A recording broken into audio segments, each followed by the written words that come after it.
I'm from Long Island, and being from Long Island, everybody thinks because it's a suburb, we got it easy out here. But like anywhere else, Long Island has a hood.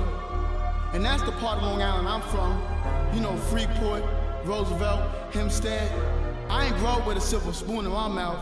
Where I'm from, people are dying, bulls are flying, and babies are crying, searching for their parents' arms so they can get away from harm and escape the harmony.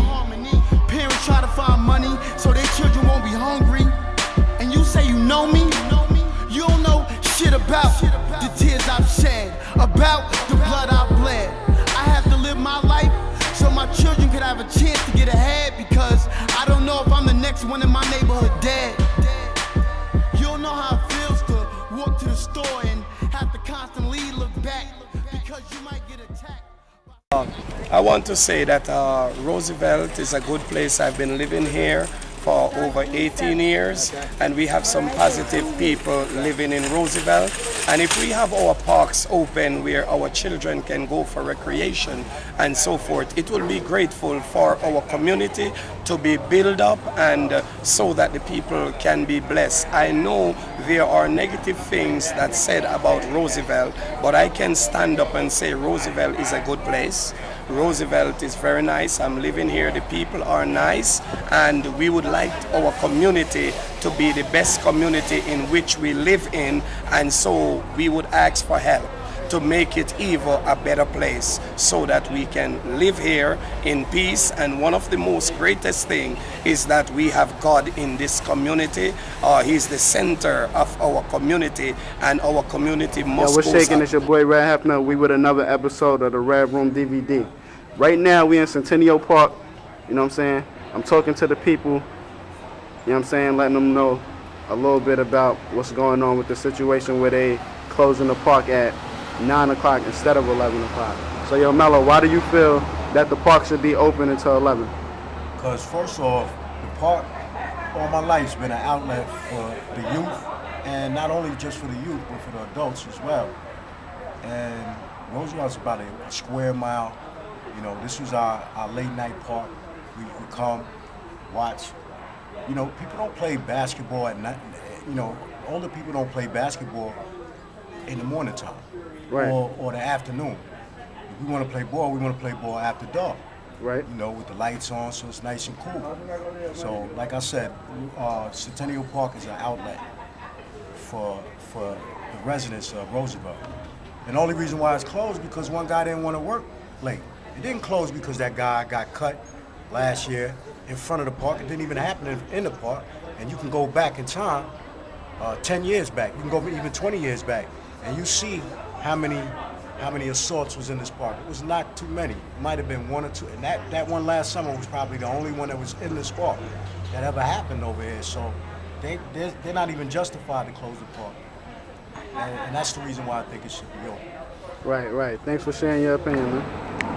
So here we are with the episode of Roosevelt Awareness, and we are now sitting with the legendary Brother Ujima. How you doing, Brother Ujima? Good to go, bro. Right?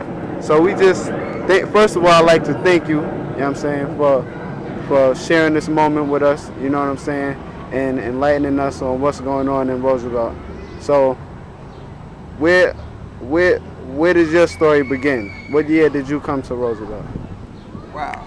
Well, I came to Roosevelt when I was 3 and a half, and that goes back quite a ways, about 1957, 68, January, when at the time that Roosevelt was made up, actually, a lot of people think white community, but actually every single racial group was represented in the community of Roosevelt, and that is something that made it unique. However, I lived through that time, and I lived through the time when things changed in not only the racial makeup, but in the awareness that our people had. Right. So what year was this? What year was this? Like when you was a kid going to high school and all of that? Okay. Well, my family came out in 1957. My brother, my oldest brother was a graduate of the first graduating class of Roosevelt Junior Senior High School, which was 1964. And then after that, my next brother graduated the following year, was 65. So when it comes to Roosevelt, I kind of like seeing pretty much most of its history involving black people. Right, right. That's why you're so well respected out here. Well, yeah, I was very close with my brother, and his friends were like my friends. So I know them, and I know, of course, my own friends, and I always have worked with young people ever since I was a young person myself, 16. Right. So how was it back in those days growing up in Roosevelt? Was it a positive community, or did it still have the same reputation as it has now? Roosevelt was definitely a positive community when I first came to elementary school, and up until I'd say 10th grade, you know, there were still white people here, and it was basically a competitive thing in the sense that as they excel, you wanted to excel, and you wanted to represent, and you wanted to, you know, show them, represent your race well, and show that, you know, that you can excel, and that you had as much smarts as they did. You know, as things changed after Martin Luther King got shot, and the people of Roosevelt, black community in Roosevelt, band together in order to make sure that they could work some of the stores on Nassau Road, and eventually they owned some of the, a lot of the businesses that existed in Roosevelt. Then the white community split, and they moved out, but Roosevelt still was a land of promise. Black people who came from not only neighboring Freeport, but from Brooklyn, Manhattan, and even down south, where they actually had bulletin boards on billboards on the road saying, "Come to Roosevelt, New York." Not come to New York, New York, or not come to, you know, Manhattan, or come to Roosevelt. Okay, so the makeup of the community was by design. What we did with the community was phenomenal, and like in the story of Black Wall Street and the story of Rosewood, there was certain powers that be that couldn't stand to see the idea of black people excelling and doing as good as or better than they were. So our story changed. Right. So you feel, how do you see Roosevelt nowadays? Like, well, I haven't given up hope. I don't think, you know, the promise is not going. I think it's a matter of focus, and it's a matter of people understanding that, as just happened with the George Zimmerman verdict in the Trayvon Martin case, that we have to understand as the people that were under attack. We have to understand as the people that the rules for us are not the same as the rules that are for the general people in society. And that even includes the Hispanics, because they've been given a silver spoon or a lot of opportunities that we haven't been given. So we got to fight for ours, and we got to demand ours, and we got to represent in the best way possible. And we got to reach out to the youth and help them to understand that. Because if you don't understand that, then you're playing the game with a completely different set of rules. Matter of fact, you're really playing with no rules. right, right. So do you feel the people in Roosevelt are united or divided? Well, I definitely have to say divided, because one of the things that we understood when the white people left is that it was ours, and we had the control. We had to, you know, take the reins and make this, you know, a productive community, and we had a lot of opportunity, and we stepped up to the plate. But the introduction of drugs and other things, and people moving on to other places, that all changed. And people don't necessarily have that same focus. One thing I said, since you mentioned about how it was, well, I remember the time back in the day when there was no difference between the blacks in Roosevelt, the blacks in Freeport, the blacks in Hempstead, the blacks in Westbury, the blacks in Amityville, Glen Cove, any other place, because they were united, and they would get together during the summer, enact as one and do things together, and they would get together at least once a week on Sundays and go to Harlem, go to Westport Music Fair, do these kind of things. And we didn't even know and get caught up in where the next man was from. And we knew he was black, and everybody, I don't care where they came from, they looked up to Roosevelt because Roosevelt was the trendsetter. Roosevelt was the ultimate black community, and like I said, it was a land of promise. And whatever they hoped to be, they looked to Roosevelt to try and do and show them the example. Right, right. So if it's a message for the people of Roosevelt that you could give to them right now, like what would that be? That would learn your history. You know, learn who you are. Because a man that knows who he is can't do anything else but to hang his head up high. He won't be looking low, and he won't be representing himself in any kind of negative fashion. To know that the N41, for example, exists because black people in this town band together and demanded there be a bus to serve their needs. To know that all those stores that that the Hispanics, let's say, have now wouldn't even have been a reality or a possibility had not black people band together and demanded that they be represented in these stores, and that as many businesses as we have nowadays that have other people behind the counter, there were that many businesses that had black people behind the counter at one time at Roosevelt. Right, You know, right. and this is something that's not really documented and it's not really spoken about, but it makes you think a little differently when you know that the man you go to for oil, the man you go to for, all kinds of the laundromat, this, that, and the other, was a black man like yourself. Right. Speaking of like things of that nature, you was telling me earlier about even this park that we're in right now, Centennial Park. You were saying this used to be a parking lot right here? This used to be a parking lot, and one of the things about Centennial Park, I think that I was saying, is that the shelter there, that where they have the picnic tables, that people hang out, I had a direct influence on that because I used to work at Roosevelt Youth Center. You know, I was very active. People were active in general. And I ran the radio training program for WRIC. I ran the youth council. I ran the college expo program. Took youth to different college campuses on the East Coast. And I had a group that a DJ group that had put together along with a brother named Crandall, which was called Spectrum, which eventually evolved into what we call today Public Enemy. And one day the youth center was given a function, and there was hardly anybody coming to the function. So I got the idea, hey, let's just pack up our stuff, let's take the DJ equipment, let's go down to the parks. And we came down to the park, we just jammed, and while we was jamming, the people were grooving to music, then we gave out flyers, and the activity was packed. To protect our equipment, they built the shelter, they built their roof, so that we be protected from the rain. So every time I look at it, I think about that. So they built this shelter right here so your equipment could be protected from the rain. And that's history. That's something a lot of us didn't know. Exactly.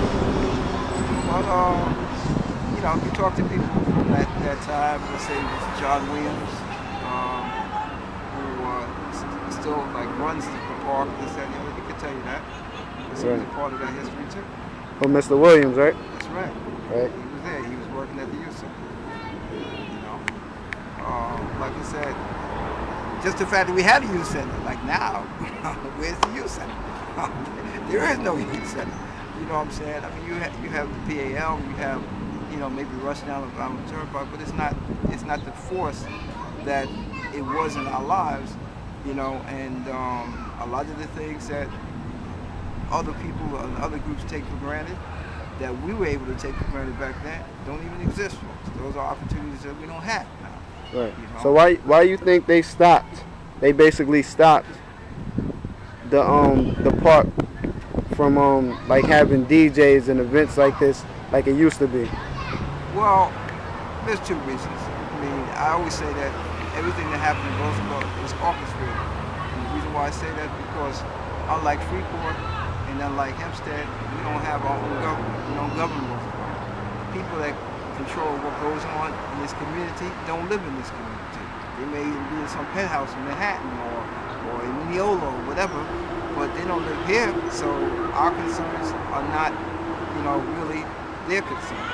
They're not even known to them. But secondly, I have to also point the finger back at ourselves because, when negativity crept into the community, some of us embraced it, and because of that negativity, that gives them an excuse to say, well, listen, let's pull the plug. So we can't afford to give them the excuse. We have to, do what we got to do and step up to the plate so that they have no excuse. And if they try to take it, well, we know what time it is. Right. We could act accordingly. Right. Speaking of that, just recently, the park used to be open to around 11. It used to be open till 11 o'clock. Right. But now they closed it. I mean, they're only opening until 9 o'clock. Right. And they say it's due to the events that happened last year at the Ball for Peace, the basketball game. It was a foolish situation. Two of the kids got into it or whatever. But really, it was kids that wasn't even from Roosevelt. They came over here and they started fighting with the kids or whatever. And so basically, they saying that's why they closed. They saying that's why they're closing the park early. Do you feel the park should still be open till 11? Well, I think we have to prove ourselves. And when I say prove ourselves, I think we have to be like other communities that when things like that happen to us, they step up to the plate and they demand that listen, we got needs here, you know what I'm saying, and we need to have this open, and those people in those particular communities get what they ask for, because the powers that be know they mean business, but we don't necessarily represent that same kind of know that mean business. We don't gather together, unless there's a situation like a Devon Martin or Sean Bell or something like that, and let them see our strengths and our powers. You're absolutely right. I was just saying that the other day, because even with this project I'm working on now, I commend you for even spending this time out to talk to the people, because a lot of the people that come to the park every day that say they're so they mean so much to Roosevelt and Roosevelt means so much to them. I asked a couple of them, like, yo, why don't you get involved in the program and get involved in the things that I'm doing? And a lot of them really was scared to step up. You know what I'm saying? And not a lot of them, had the courage to step up. Well, if you give me a minute, you ask me if I had a message for the people of Roosevelt, something to communicate to them. If you allow me, I do have a message. On this side of my road, I mean, it's a rhyme. Some people call it a rap, whatever you want to call it. But I call it Roosevelt's National Anthem. And if you allow me to share it with you, it would be an honor. It would be an honor. My message to the people. Okay? I said, Roosevelt, New York's Roosevelt, come on, realize who you are. Stand out from the rest and be New York's best, cause you're Nassau's shining star. You can do what you want to do and you don't have to be white. And with brand new schools, let's not act like fools, but represent our people right. Let it be our goal to try and control the community we live. But we'll only be what we need to be if each one of us will give. Cause we got the gift, so let's all uplift Roosevelt to greater height. We deserve the best and not 1 ounce less, so come on, let's all unite. I said use your mind to help out your kind and give it your best try. But if we wait for others, they'll end up in the gutter, because they want this town to die. Everybody go, who cares? Who fears what other people say? Because with unity, this community where we live will have its day. Everybody go, who cares? I'm sorry, with pride inside, let us all recall. Those words are sly. If we only try, we can have it all. Don't you see? My brother, it's on you. It's really up to you. Tell yourself it's on to live or be on. Be born in the VELT every morning. Just say ROSEV and then that ELT. And let's open our minds and then take the time to rethink what we could be. Well, our name is known all over New York. Of course, whatever we do, you know, people talk. Let's try to go down in history as a positive model community. Because Baby G, Public Enemy, Gabriel Cassius, and Steve White from Get On the Bus were a part of us. Spike Lee taught to do it right. In the NBA, besides Dr. J, is Garden President Steve Mills, and Eddie Murphy's name has gained wealth and fame from the Velt to Beverly Hills. Let's show Dr. J that in every way he should be proud of our town, and like Aaron Hall, let us show them all we in other ways get down. We can change this town if you look around at the change in Nassau Road. We will clearly see we don't have to be all the things that we've been told. Cause without a doubt, if we just hang out selling trees, chronic or crack, we'll destroy the dream and we'll make it seem we will always be held back. But the choice is yours. You can open doors that are at your fingertips, or just hang with thugs and get larger drugs. But most surely you will slip. Everybody go, who cares? Who fears what other people say? Cause with unity, this community where we live will have its day. Everybody go with pride inside. Let us all recall those words are sly. If we only try, you know we can have it all. But with these new changes, let's use our brains and not relive our past mistakes. It's not about a gang or how you can bang, but the kind of moves you make. We check history and the mystery of what we have and we can become. We're most surely on the move, so be proud of where we come.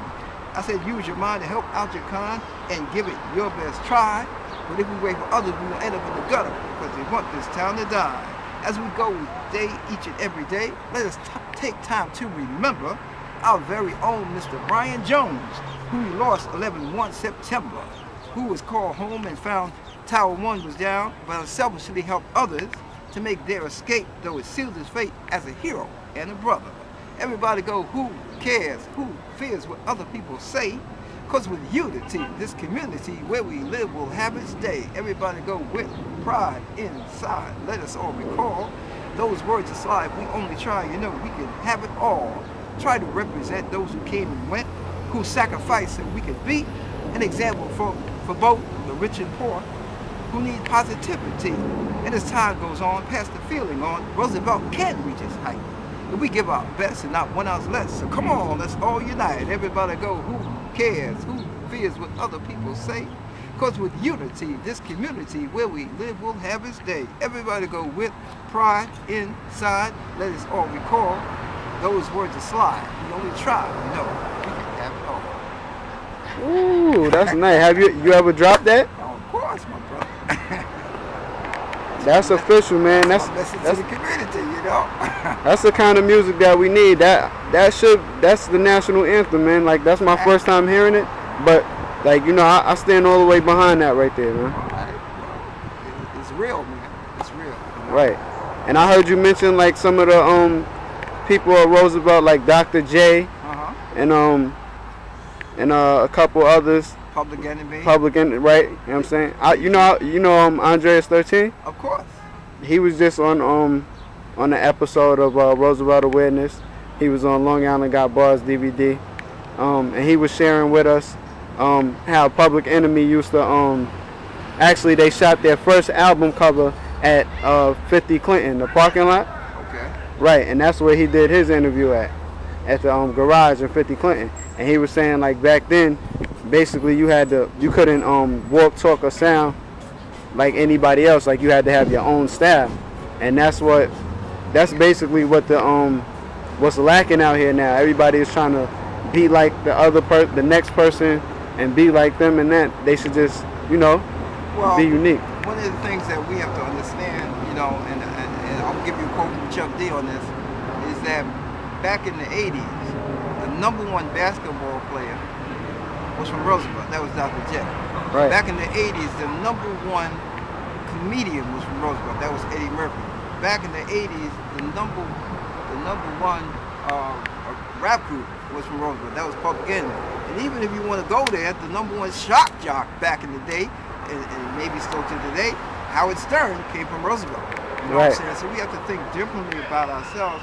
And just as Public Enemy was just acknowledged with a place in the Hall of Fame, You have to understand the rap game as a whole changed with the entrance of the Strong Island sound, whether that be from Public Enemy, whether that be from Rakim, whether that be from EPMD, or or these other people who came from Long Island, which wasn't even thought about when rap evolved from the Bronx, and then went to Queens and by way of Brooklyn or whatever. What I'm saying? We changed the game. And even KRS-One had to change his emphasis, to represent, and we all benefited from that. And something that Kyle Jason said with respect to Roosevelt back then, he said, back in those days, you couldn't just be good at one thing. You had to know martial arts. You had to be able to sing. You had to be able to dance. You had to be able to hit the wheels of steel. You had to get represented in a lot of ways because Roosevelt, the standards of Roosevelt were so high, and the reason why I can mention all those names is because of the fact that was the standard, and we met the standard, and we influenced the world in doing so. And since you mentioned it, one of the things I'm trying to do is work on programming for the library, and I plan to bring out Chuck D, and I plan to bring out Dr. J, and I plan to bring out some of the other people that came out of Roosevelt that maybe we know about or maybe we don't know about, but that influence the world in different ways. And we need to know about it. We need to, as I always say, represent and stick our chest out and do our bit. Don't just take history, but make history. Right. So how is Dr. J doing these days? Dr. J is doing well. As a matter of fact, Dr. J recently came back to Roosevelt. They had a special on NBA TV, which went over his life story. He went back to his roots, both in Hempstead and in Roosevelt. He came back to the house that he grew up in Roosevelt, and which now is a shelter for people. It's also giving out free food on the weekends and clothing. On Pleasant Avenue? Right on Pleasant Avenue. That's the house that he grew up. Right. Exactly. And for a lot of those who don't know, Roosevelt Park is dedicated to Dr. J. Well, right? Roosevelt Park there's a court, a basketball court on Roosevelt Park that's dedicated to Dr. J. I will say that. Well, not the whole park. I'm sorry about that. Okay. Actually the basketball court, because it's signed on the gate. You know what I'm saying? But this is where Dr. J, tools his skills for sure, and matter of fact, it's quite kept Eddie Murphy tools his skills. You mentioned Public Enemy and Eddie Murphy. They all came out of Roosevelt Youth Center. Right. And so what's up with Eddie Murphy? Like, I'm hearing a lot of stuff like he's saying that he's not from Roosevelt, he's from Brooklyn, and that's absolutely not true. Eddie Murphy has always claimed that he's from Roosevelt. The only time you hear Brooklyn come out of his mouth is somebody asking where he's born. He was born in Brooklyn, and quite naturally, somebody asked me where I was born, I'd have to say I was born in Brooklyn too. But I'm not going to not say that I spent the majority of my life in Roosevelt. As a matter of fact, I could, give you a link to when he did Inside the Actors Studio. He mentioned coming to Roosevelt 16 times. Really? 16 times. This is on PBS, a very popular program that interviews a lot of celebrities. So he had no problem saying he's from Roosevelt. Just like Howard Stern has no problem saying he's from Roosevelt. Not that I think that's the greatest in the world, but it's all good. Right. So you don't have any hard feelings that he doesn't come back to Roosevelt, because a lot of people feel like Eddie Murphy is not doing anything for the community anymore. Well, he never did. They say. I'm not going to say that because you know what? When Michael Jackson died, a lot of people found that there was a lot of things that Michael Jackson did that people didn't know, that he did in secret, and there was no celebrity, no entertainer that gave as much charity or gave as much back to the people as he did. So I think it's the same thing with Eddie Murphy. As a matter of fact, those people that applauded Denzel Washington when he got his Oscar, or Halle Berry when she got her Oscar, or even Sidney Poitier when he got his Lifetime Award that year, have to really applaud Eddie Murphy, because Eddie Murphy the previous year stood up at the Oscars and pointed out the fact that no black person has received the Oscar since the days of Hattie McDaniel. What was that, 1913? Wow. And they hurried up and corrected that situation after Eddie Murphy said what he said. So in terms of him doing something for people, he's always had black people, and he had people from Roosevelt under his employment. He's had people behind the camera as well as in front of the camera. There's a lot of people that he brought up to another level, and there's no young comedian, black comedian that I can think of that hasn't been influenced by Eddie Murphy. Because at that time, Bill Cosby, Richard Pryor, or Red Fox, who were adults, they were the standard. But Eddie became the standard. You know what I'm saying? So we have to like stop listening to he said and she said and this, that, and the other, and understand. And he gave money to the youth center. He gave money to the high school. But this was on QT or down low, however you want to say it. You know, maybe those people didn't broadcast it, and maybe those people didn't do what they're supposed to do with it. But that doesn't mean he didn't do it. Right. So that's to clear all the rumors about Eddie Murphy. Absolutely. Basically, everybody's saying that he doesn't do anything for the community and all of that negative talk. And in case somebody wants to know, who am I to say this or that? I was his manager. I was his original manager. You can go Google it, put my name in there, his name in there, and see if I'm telling a lie. Wow, I never knew that. Okay. See, it's a lot of things about you, Jimmy, that I don't know. You know, I was only born in '85, so I'm trying to keep up. All right, I hear you.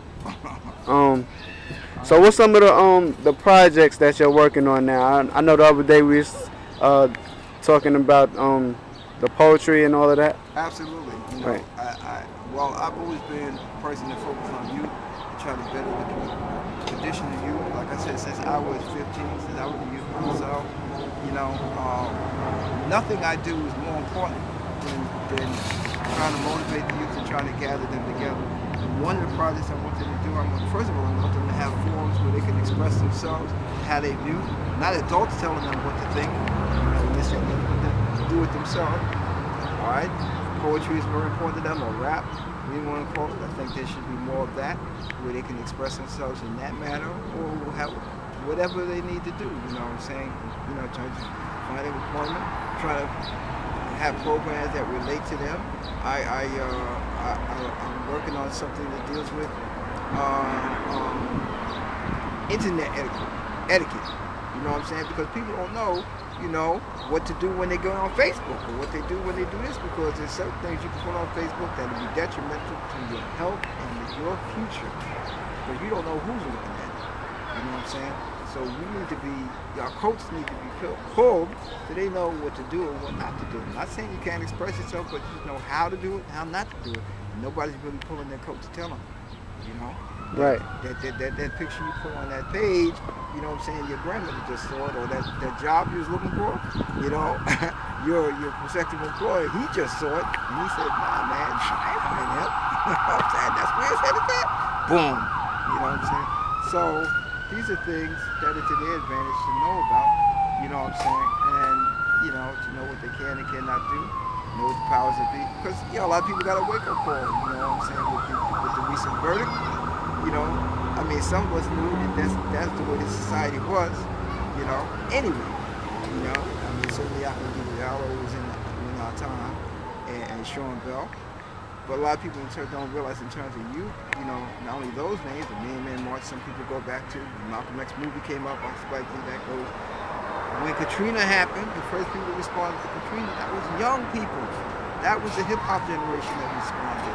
You know, and there's a lot of positive things I can say about it, but in terms of them having the right focus and direction, that's where we come in. You know, that's what's missing.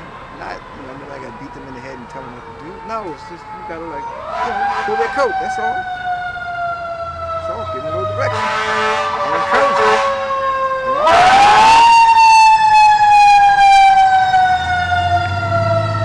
Good old Roosevelt Fire Department. Saving the day once again. Yeah, better that than 5-0, right? Right. Well, I don't know. Maybe not. 5-0 might save the day. Roosevelt it might be a fire with the department. Okay, it's not all good. You know what I'm saying? As long as somebody getting saved, that's the whole point. Exactly.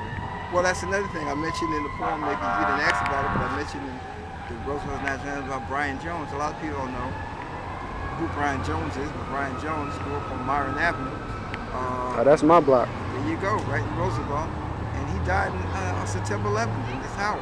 Him and there was another brother, it's the same exact story. The reason why he died, he called home, you know, he felt there was something wrong. He just felt his house, called his parents, and they said, well, We ain't hear about nothing. But then again, to be honest with you, we didn't have the TV on, the radio, nothing like that. So once they turned on the TV, they said, "Oh my God, you gotta get out of here!" You know? That's crazy. And, So what were you actually doing on September 11th?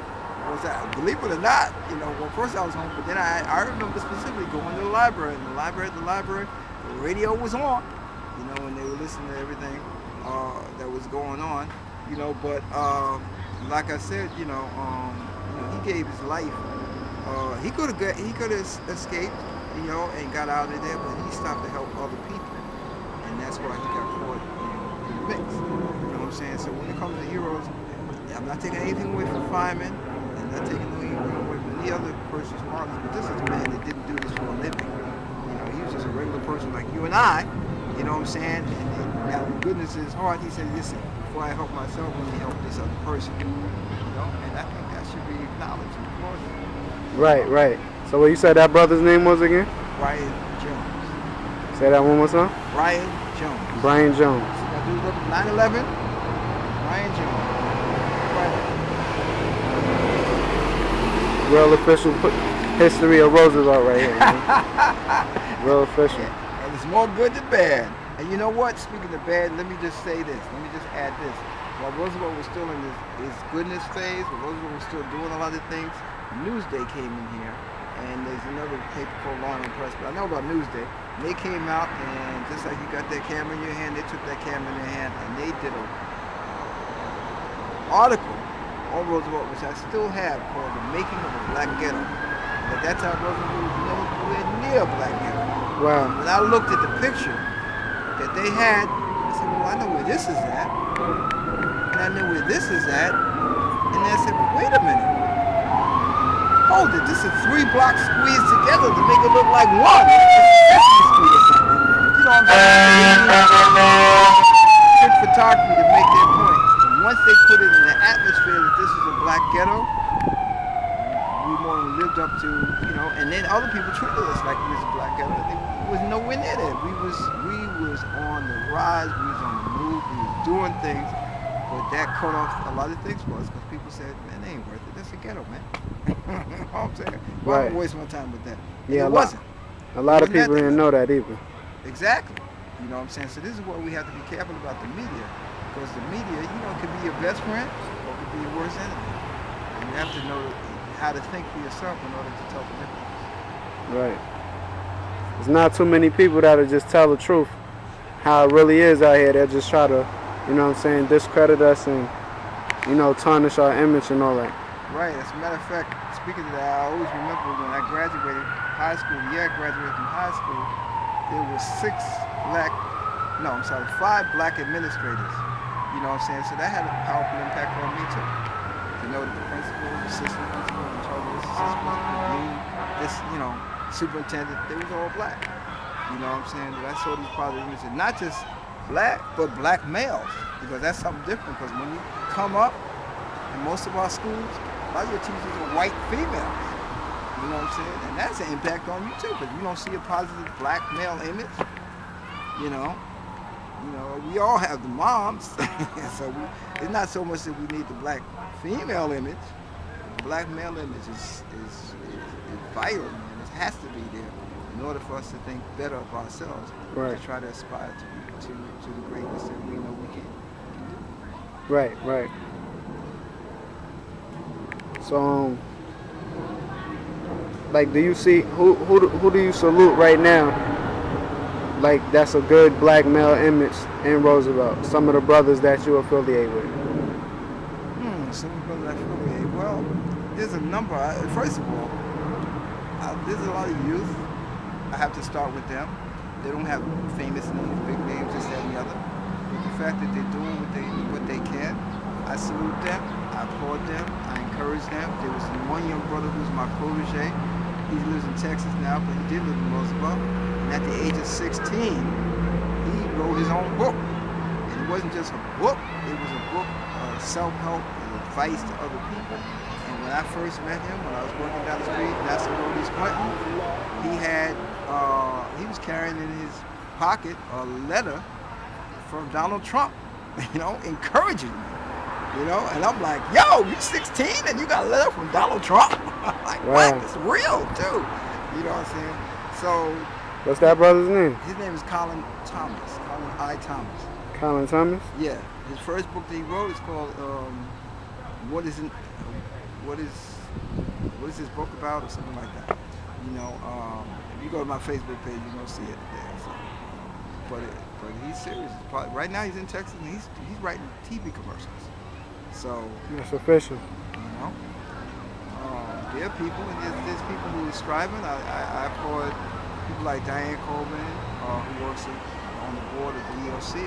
Emily Moore, she's been out for a long time. We just lost Miss Lloyd at the high school. You know, she was dedicated to children. I mean, she was no joke if you knew her. But she had the interest of people at heart. Everybody that's trying to really do something. You know, this guy, Reggie Pope, he's a DJ partner. He my DJ partner. He's doing some things. You know, I don't want to, name a lot of names because I don't want to leave people out. You know what I'm saying? I think that I think Joy Rankin, who up until recently was the director at the Roosevelt Library, she was doing a tremendous job. And we have to really get behind her and let the library know that they can't afford to let her go. Regardless. Yeah, I was just in the library, man, and they did a remarkable job in there. Like, they have an auditorium in there, Exactly. and they did a good job. But I remember before you were saying, I don't know if exactly it was you who said it or if it was a post or something, but they were saying they didn't like that where the Black History section was. Oh, absolutely. Absolutely. Of course, it actually, kind of disrespectful to put it down in the basement, when it was right there near the front desk, where everybody could see it. I mean, no, there's only, and in New York State, there's only 3 parallel Black History collections. And Roosevelt is one of them, and that should be showcased. It should be highlighted. But fortunately, with the use of press and this, that, and the other, and like Ann Landis say, when life gives you lemons, you make lemonade.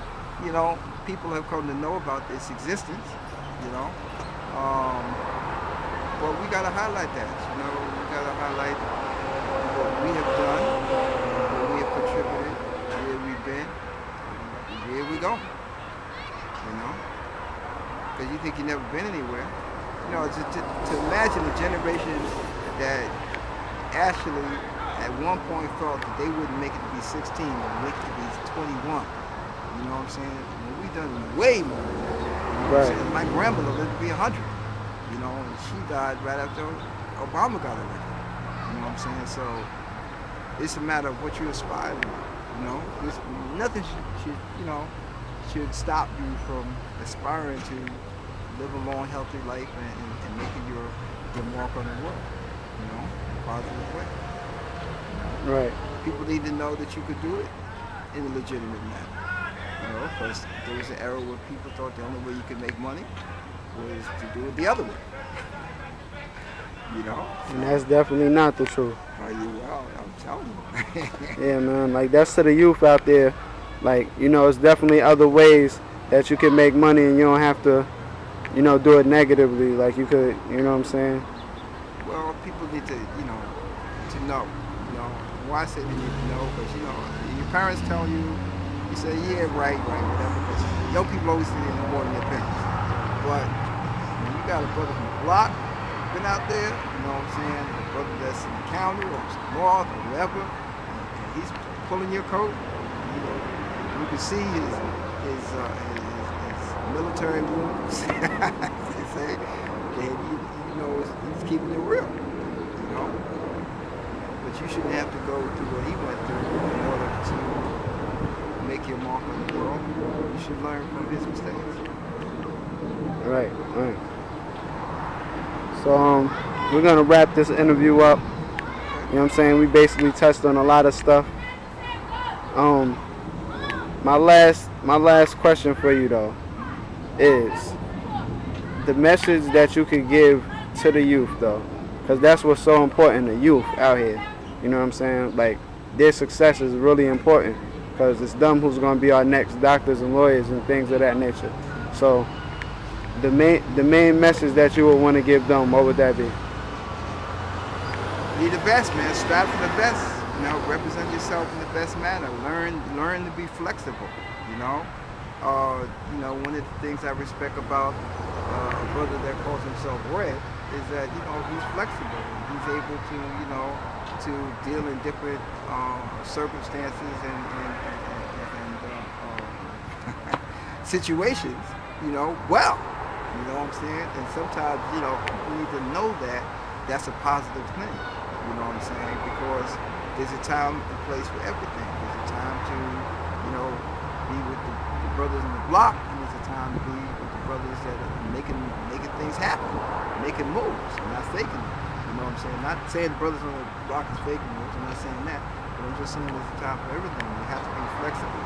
You have to, be intelligent, and you have to come together. You know what I'm saying? Because if we don't do it, Hispanics ain't gonna do it for us. White folks ain't gonna do it for us. The county ain't gonna do it for us. You know what I'm saying? Matter of fact, the man in the White House is not even gonna do it for us. We gotta do it ourselves. And that's keeping it as real as I could possibly keep it. Right. So thank you, Brother Ujima, for spending your time. I really appreciate it. Pretty sure Roosevelt appreciates it. You know what I'm saying? Salute to you again for being a legend out here. Always positive. You know what I'm saying? I always seen this brother smiling every time. Every time, man. How long we knew each other now? We go a couple years back now, right? Long enough to see the goodness in each other. Right. Right. And that's the thing too, because maybe there's somebody that I know that can help you get to where you're trying to go, or where you need to go.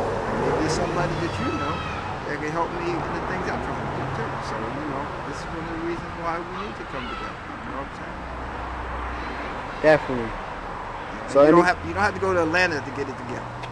You're right about that, because that's what a lot of people are doing too. So what's some of the events that you're doing now? Like anything you want to promote? Well, let me just say that this coming Saturday, in front of the courthouse in Hempstead, on Main Street, people are going to gather together in numbers, I hope, to show that their frustration with the verdict in the George Zimmerman case, as well as the need that they feel it should be investigated by the federal authorities. So I think that's very important. Like I said, I'm planning different programs for the community. I'm planning on bringing the Centennial Park 5 out here. As a matter of fact, I talked to one of them just a couple of days ago, and I talked to some other people. We want to try to make it happen. We want to make things go on that people can enjoy and benefit. Right. And where could the people reach you? Where could they reach you at? Best place to reach me, brother, is at the library. You know what I'm saying? It's a beautiful thing. No reason that Melissa Morgan or Melvin Moore or Cuba Gooding Sr. from the Main Ingredient should know that library better than people know. Right. All right, man. Thanks a lot for sharing your time with us. Okay. Thanks a lot for inviting me and giving me the opportunity. No problem, brother. Anytime. It was across the street. Many of you know what Western Beef is? Well, many of you were probably born Western Beef was already built for a lot of the kids in the room. But when I was 14, there was no Western Beef. There was a street that came right out to Nassau Road, and it was called Mansfield. And when I worked at the Roosevelt Youth Center, there was parks in different directions and just things you can go and see, do, and be in different directions.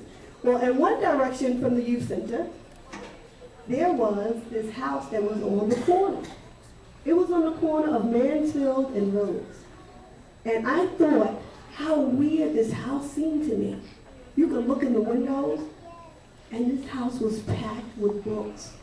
I thought a weirdo had to live there. I was like, who could live in this house? And you can't even see furniture, you can't see people. All you could see through every window you looked in were books. And I thought it must be like a really weird person who lives there. Well, I'm going to tell you what's so funny about this story, because it turned out that that house wasn't just a regular house. At that time, it was the Roosevelt Public Library.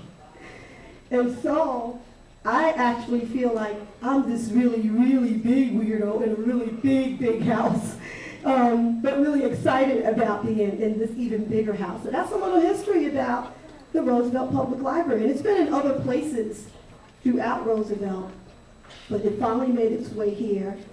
And just last May, this building, this one we're standing in now, was built and was open last May. It was already built the year before, but it was open last May. So with that, I did have to tell, I always wanted to tell that story. The weirdo in the house and the books, and so thus became my story. So I think there's something I need to share with you all before we get started. I'm sorry, my son is here and he's doing something interesting, so I'm getting drawn to that. With that said, I want to be able to say to all of you young people who are here, how many of you have already been here to like just kind of hang out? I already know who you are. Yeah, I see quite a few of you already come here and you spend a lot of time here. So you've already made sure that not only do you have a presence with us now, but it becomes your presence here as an adult. So I'm really excited because this is going to start the newness or the new visits from the new people who haven't come here. Kids, anybody under 17 that hasn't been to the library, this is your first day at our library. Who's under 17 and this is your first time at the Roosevelt Public Library? So, okay, so I see somebody, you're not 17, put that in there later. Anyway, with that said, I'm going to go ahead and get started. Welcome to the Roosevelt Public Library, and welcome to this particular program that's so exciting for us. It's called Sojourn. It's a way of our youth celebrating what they think and what they feel in their spirit of spirit, the perspective of Black history. And so, again, I see a number of you that have already participated in programs that I've been witness to, so I'm thankful that you're here again to support what's happening today. I want you to know that this library, beyond this program, this library was really built with the intentions for you. So you have to understand it's going to be your job to make sure you feed your mind so that you get ready for a future that's going to look so different than anybody else in your family. It's going to start with every one of you that's in this room. But it starts here. And we need you to know the impact of this particular place. So I don't want you to think you're just in this great, wonderful auditorium. I don't want you to think you're just coming to see your friends perform or your siblings perform. I don't want you to think that it ends here. This is really where it starts. Because I don't want any of you to walk into a future and you don't know how to manage your lives, you don't know how to manage money, you don't know how to manage friends. All that happens here, and we have a number of people here who are really committed to making sure you get everything you need. I need you to practice your skill in not just reading and writing, but I need you to be amazing mathematicians as well. I need you to come here and ask us questions. I need you to come here and get your questions answered, whatever they may be. So please don't take the library lightly. Come back again and again. I'm not going to spend too much more time talking. I would like to take an opportunity to introduce our Youth Services Department. So I want them to come up and be introduced very quickly. Stacy Smith-Brown, Lauren Taylor, and I have a, please come to the front. You don't have to come up the steps, you can come to the front. And they are really the department, and these are the women who manage so much of what you guys have access to. So anything you want, need, a program you'd like to see happen here, I think we should have a tattoo program. Oh, I think we need like a, pimp your bicycle type thing. But anyway, that's how my mind thinks. So there are going to be programs that you guys are already thinking about that you would love to see us happen here. And I see many people, many young people who are going to be our future employees here. So know that you're also being grown and being raised to become summer employees here at the library as well. So with that said, I have Ms. Smith-Brown, would you like to say something? And also I would like to also acknowledge Carol Gilliam. She is our Black Heritage Librarian and has developed the third largest collection in the state of New York in the Black Heritage area. She'll get up and speak to us later as well. So with that said, again, thank you and welcome. Enjoy the program. I want to say welcome to everyone. I can see that a lot of people have seen me before and know who I am, but I'm Stacy Smith-Brown, the Youth Services Librarian, and I wanted to say welcome to our hope-to-be annual event. I had a few programs, and unfortunately some of my regulars couldn't attend, and I was definitely curious to know why. And well, they told me that they were practicing for their choir, and I'm like, but what about me? So I asked them when they were performing, and you know, they were definitely very dedicated, and they didn't attend some of my programs that they normally do attend. So I got a little jealous, and I thought, how can I invite them to my programs as well? So I then decided to contact Washington Rose, the principal, Miss Alexander. She's here. I decided to give her a call to ask if the choir could possibly participate with the Roosevelt Public Library event. And hence, this is where we're at our first African American celebration. And I'm looking forward, I have not heard them sing, but I am very much looking forward to hearing them sing. And now I'm not jealous anymore, so.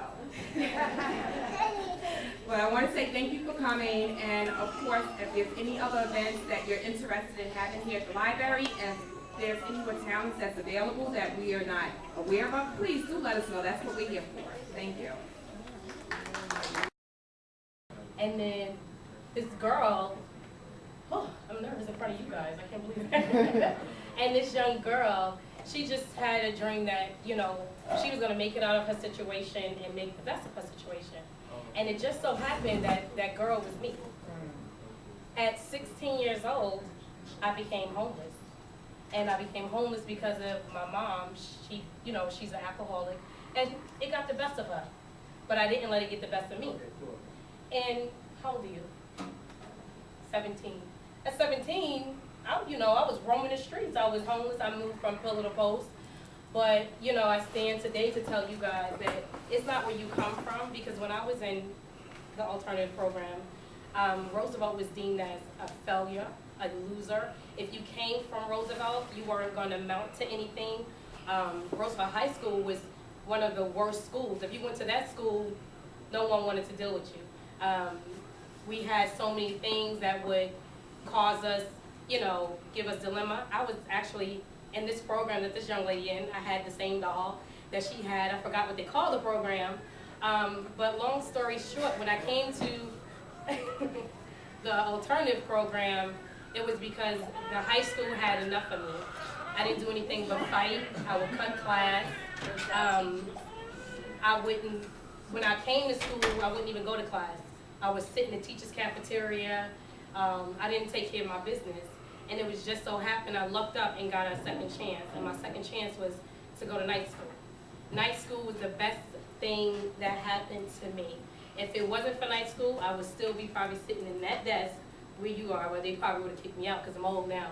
So, but like I said, my story is that, you know, at 16 I became homeless. I moved 21 times from 16 to 18 years old.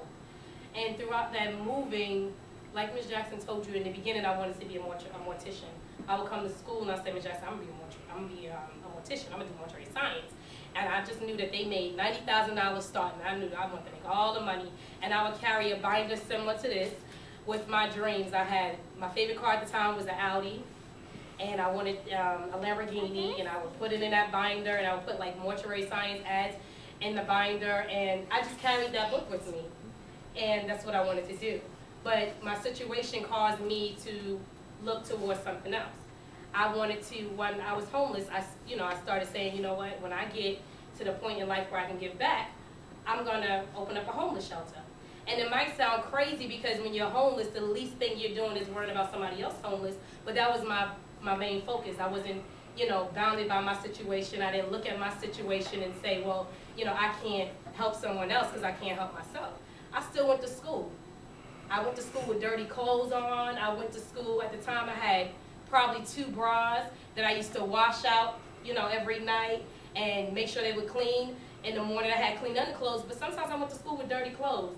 And you know, I say that to say that there is no reason, if you want something in life, that you don't go get it. You never let nothing stop you, because if anything in life was gonna stop you, I should have been stopped a long time ago. I shouldn't have finished high school. You know, there's no excuse for you never to reach your dreams in life. You know, and I hear people say when they come and they talk to students as yourself, they'll say, you know what, don't give up on your dream. And I don't think that's what they should say. Because that means that if I would have gave up on my dream, I would have still been trying to be a mortician. Life is not always determined on what you want to do. It's determined on what you need to do. And what I needed to do was succeed to get to this point where I am now so that I can come tell students like yourself, you know what, you can make it no matter what. Don't let peer pressure, because it was peer pressure while I was going to school. Everybody around me was having babies. They were all running the streets. And I was running the streets because I was homeless. They were running the streets because that's what they wanted to do. And although my situation was what it was, I made sure that I did my work. Ms. Jackson and other teachers had to stay on me and, you know, say, Sadia, listen, we know you're smarter than this. And I say, Ms. Jackson, whatever. Why are you telling me this? And she'll say, because I feel like it. But I would do my work. And in life, you have to make your own foundation. You cannot wait till you get to school to help, you know, to let someone create a foundation for you. You have to create a foundation for yourself because it's your life. When you leave here, you have to have something where you're grounded at. If you have good roots, no matter what goes on in life or no matter what transpires in your life, you're not going to give up. I could have gave up. I'm the oldest of 7, the only one to finish high school, the only one to go to college. I'm in college now, you know? So in life, you got to look at where you want to be, not where you are. Because where you are really doesn't matter because you're not going to be in that same place tomorrow because each day is a new day. So even when you get up in the morning and you guys are like, oh, I get up, the first thing you guys do, I know what you do. You get up and you say, what am I wearing to school? How many times do you get in the mirror and you say, what do I want to do with my life when I'm finished school? Instead of, you know, what's the latest UGG boots? What's the latest Jordans? Or who's wearing this today? Or how can I get my hair done? Or what's the new tattoo? You know, life should be, at this point in age, this is where you determine where you want to go. You don't wait till you're 30 years old and you say, you know what, this is what I want to do. Because at 30, you should be settled. You should already have in perspective, it should already be in play what you want to do. I'm almost 30. I've been wanting this, I've been having this dream since I was homeless. I want to open up a shelter. I want to do this. Different things came. I had different obstacles. And, you know, I had people that was like, you crazy. You stupid. What you gonna do that for? It's not gonna work. You crazy. Why you gonna open up a homeless shelter and you homeless? But I didn't look at my situation. I looked at, you know what, this is what I want to do. And while I was growing up, I also had people to push me. My foundation in school came from Mr. Simmons, my teacher, Ms. Bobin. Those are my 3rd grade teachers. And like I'm talking to you guys now, I used to have to get up and speak in front of maybe 100 people, 200 people. We participated in Kwanzaa. Even in 3rd grade, my teachers and my educators, because anybody can teach, but not everybody's an educator. The people that you guys sit around amongst now, and the people that, you know, put their time in to come to speak to you and teach you, those are educators. Teachers don't care. I can honestly sit here and say, I know Mr. Simmons and Ms. Jackson don't get up and come here for a paycheck. They come here because this is what they love to do. And if they didn't love to do it, they would have left it a long time ago. So that's how you have to be in life. You have to know that, set in your mind what you want to do. It doesn't matter if you want to be the outcast to everybody, because I was an outcast. I was a church girl. And I used to come to school with, you know, when I had my shoes on, and I used to carry a Bible, and I used to wear suits. And Mr. Simmons tell you, they called me church girl, they wanted to fight me, and I would fight, because I was fighting out of anger, because I didn't know what was going on. I was just frustrated, I just wanted to fight. And, you know, I didn't mind being an outcast, and they would tease me because I sat with the Spanish people and not the black people, so all the girls didn't like me, you know. I didn't care. I would put on my clothes, tote myself. I wanted to be different. You have to dare to be different. Life is not about being the same, because if it was, you would be created and look like, eat alike, smell alike, think alike. You have to be different. You have to set yourself apart from everybody. That's how people remember you. They're not going to remember you because you're the same. Nobody remembers something that's the same. Everyone remembers something that's different. And everyone to tell you that know me, they know me because they knew I was different. I was loud. I said what I want. I did what I want. When it was time to speak, I would speak. I didn't care who looked at me. I didn't care who teased me. Yeah, I came to school with dirty clothes when I was homeless, but I didn't care. I came to school. The people that had clothes and had clean clothes weren't even in school. I was in school, and I passed.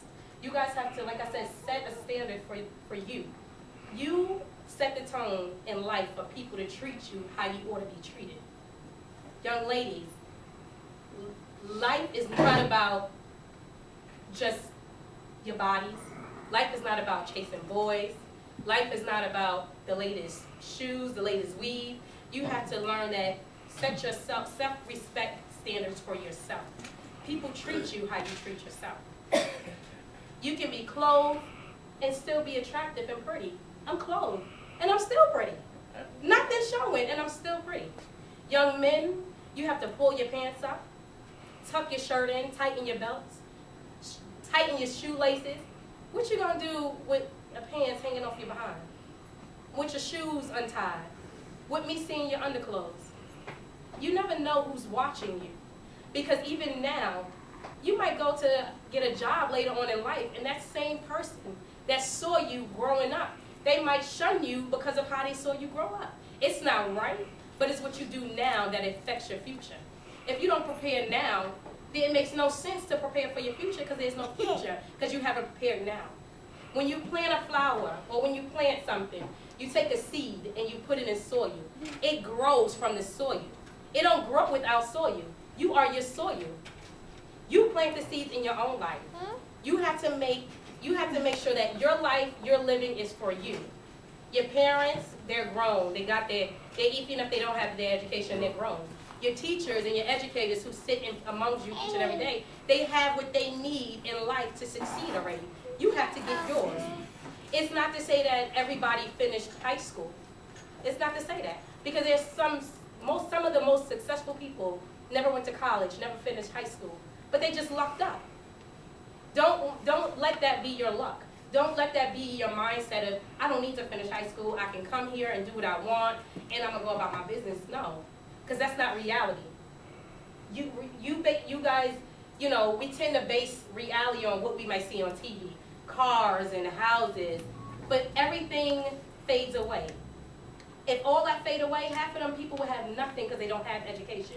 Half of the rappers you see can't read. They can't write. They have people reading their contracts for them. Because they chose the lifestyle that they chose. It's each his own, but you guys have the opportunity to set a foundation for yourself. You have people that care enough to take time to speak to you and to take time out to educate you on things that they know. I learned now that, as I look back now that I'm grown, I hear, I repeat stuff that my father and my mother would say to me while I was coming up, and I still hear it. I didn't listen at the time, or at least I thought I wasn't listening, but obviously I was because I still remember. You have to remember that people that care are not going to waste their time. You have to help yourself before somebody else helps you. If you know that, I have to come to school to get an education, make studying your first priority. Carry yourself like a young lady. Carry yourself like a young man. Sit at home and write down, what your goals are. Not 10 years from now. Try 2 years. Because 10 years from now is not promised, neither is 2 years. But you got a better sight of what 2 years look like than 10. What do you want to be when you get older? Well, when you finish school. You don't know. That's fine. There's nothing wrong with that. Because like I said, I wanted to do mortuary science, but now I'm pursuing, I'm finishing my degree for criminal justice child psychology. So that's fine. What do you want to be?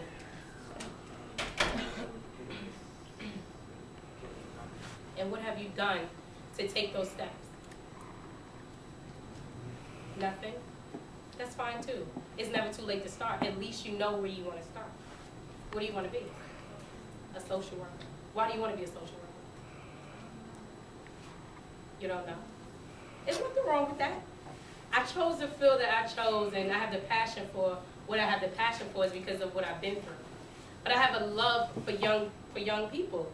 And when I tell people what I'm going to school for and they ask me why, I have a heart for young people. Not because, not just for troubled young teenagers, but for all young people. Because I was once young, I'm still young, but I once was your age. And I feel like, yes. Why did you want to be a electrician? Why? Because it was something that no one else wanted to do. I felt like I wanted to just work on dead. They didn't talk back, they don't complain, they don't want money, they don't tell you you're doing something wrong. I just wanted to work with dead people. I loved to do hair. I could do makeup. I went to cosmetology school. When we had BOCES in Roosevelt High School. So we had, you know, different outlets we can go to. And at that time, that was my interest. Everybody wanted to be a lawyer and people wanted to be doctors. And I don't have the patience to sit there as a doctor. So I knew that mortuary science, that's what I wanted to do. I can't tell you where it came from. I don't even know what a mortician popped up in my head. I just knew that that's what I wanted to do at that time. And it's probably still something I love and would, you know, pursue, but it's not my heart. My heart is with young people, working with young people.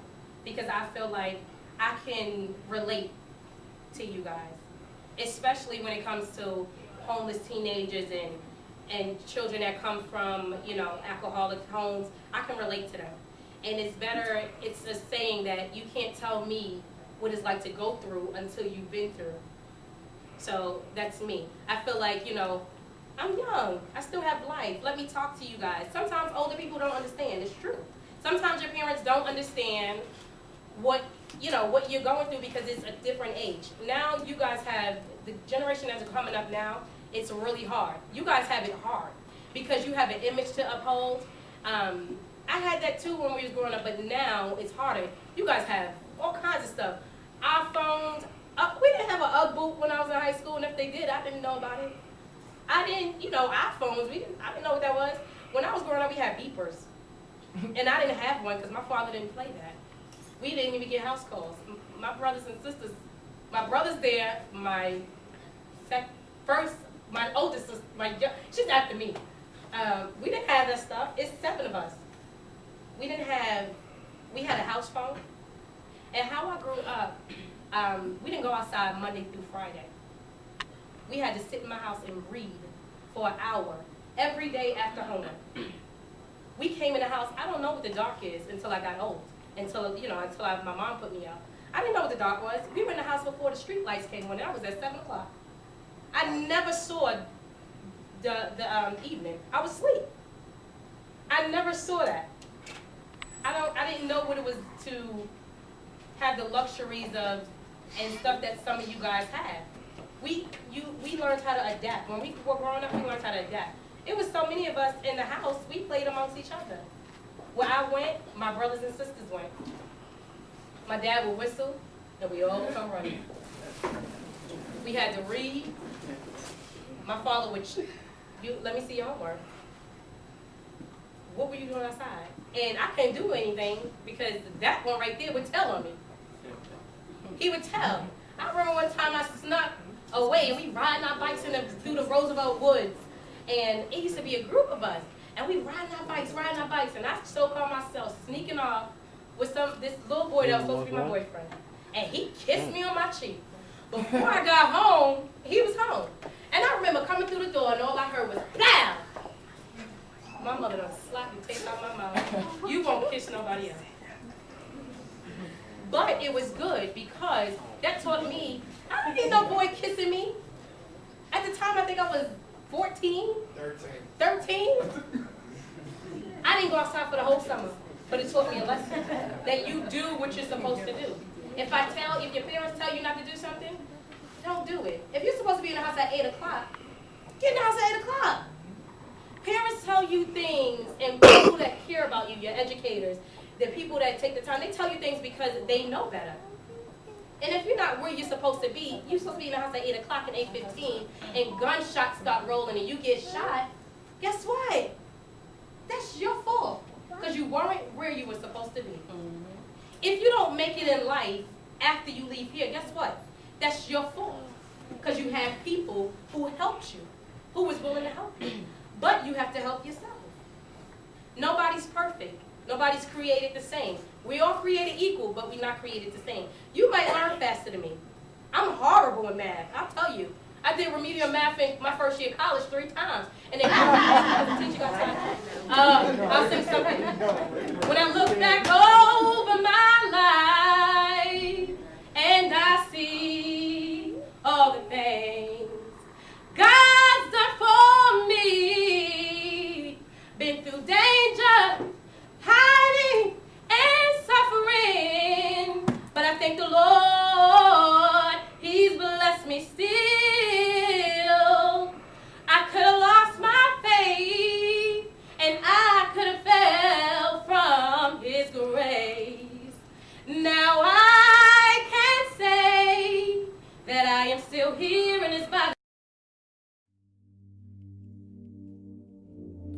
Heffner, the voice of the Velt. Villain 21 Entertainment. Roosevelt forever. Soundcastle, what up? Life is whatever you make it. Gotta ride for it. Nigga never wanted to chill till he almost got killed. Nigga shot him up, now he writing his will. In that ICU bed, shit is real. See how life twists around? Shit is ill. Cause instead you could've been making a little bread. Now you laying in that hospital bed. Just yesterday you was running with your set. Now you laying on your deathbed, that's what you get. When you take life for granted, it'll leave you stranded. Life is like chess, every move you gotta plan it. But you get planted in the dirt like a fucking flower. This is our time, every minute, every hour. Respect comes before all, and money and power. Make them respect your hustle or die coward. It's on you, this is our time, every minute, every hour. Respect comes before all, and money and power. Life is whatever you make it. You can sit and wait patient or go out and take it. You can follow the rule book or you can break it. Live good and get money or die hating. Life is whatever you make it. You can sit and wait patient or go out and take it. You can follow the rule book or you can break it. Live good and get money or die hating. This nigga never fell back till he got clapped. Left bleeding in the streets in his homie lap. Last week he was